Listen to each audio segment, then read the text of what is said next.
សូសំលេងភ្លៀងស្រស់តាតានៅលើបងមួយនឹងដល់គ្រាដើមដូចយល់សមថាចិនដែលស្មោះរបស់សង្សារប្រាជាអាភ័ព្វថ្ងៃយូរមកខ្ញុំស្រស់ទាំងនេត្រារងទុំតាញពុំមានគេដឹងគេឮជាមួយថាខ្ញុំព្រួយព្រោះរឿងស្នេហា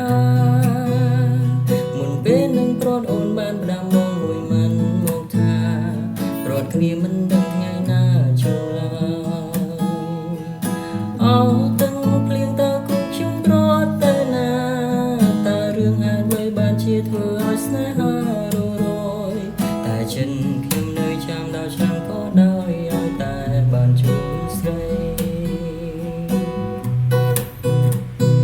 ធ្វើលេងទៅអីលើបើគេគ្មានក្តីអាណិន